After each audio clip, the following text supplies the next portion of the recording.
150 మందికి శాంపిలింగ్ ఇచ్చి దాంట్లో ఓటింగ్ తీసుకొని దాని ప్రకారం ఆ ప్రోడక్ట్ని మార్కెట్లో లాంచ్ చేస్తాం. సార్, మేము అంబిక సంస్థలో చాలా ప్రోడక్ట్స్ చూస్తూ ఉంటాం. ఆ కొత్త ప్రోడక్ట్స్ ఇన్నోవేషన్ ఎలా జరుగుతుంది?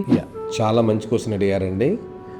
యాక్చువల్గా మా ఇండస్ట్రీలో మేము ఒక కొత్త ప్రోడక్ట్ క్రియేట్ చేయడం అంటే అది మాకు బాగా ఎంటర్టైన్మెంట్తో కూడుకున్నలాగా ఉంటుంది అన్నమాట. అంటే క్రియేటివిటీగా దాన్ని తయారు చేయడం అంటే దానికి పేరు పెట్టడం, దానికి సెంటు తయారు చేయడం, దాని ప్రోడక్ట్ లాంచ్ చేయడం అన్నీ కూడా. ముఖ్యంగా మేము ఏం చేస్తామంటే 3 విభాగాలుగా చూస్తాం. ఒకటి, పేరు పెట్టి పేరుకు తగ్గ ఫ్రాగ్రెన్స్ని క్రియేట్ చేస్తాం. రెండోది, మార్కెట్లో నడిచే ప్రోడక్ట్స్ని బట్టి ఆ ప్రోడక్ట్కి ఈక్వలెంట్గా మన ప్రోడక్ట్ ఏం తయారు చేయాలి, ఏ ఎంఆర్పిలో తయారు చేయాలనే కాన్సెప్ట్లో ఒకటి తయారు చేస్తాం. అలాగే మూడోది వచ్చి ఫ్రాగ్రెన్స్ని తయారు చేసిన తర్వాత ఫ్రాగ్రెన్స్ని బట్టి పేరు పెట్టి బ్రాండ్ లాంచ్ చేస్తాం. బట్ ఏం చేసినా కూడా ఒక్కొక్క ప్రోడక్ట్ లాంచ్ చేయడానికి మాకు ఒక్కోసారి 5 ట్రయల్స్కే అయిపోద్ది, ఒక్కోసారి 10 ట్రయల్స్ పడుతుంది, ఒక్కోసారి 50 ట్రయల్స్ కూడా అవుతాయండి. బట్ ఏదైనా ఫైనల్గా అవుట్పుట్ నచ్చిన తర్వాతే మార్కెట్లో లాంచ్ అవుద్ది.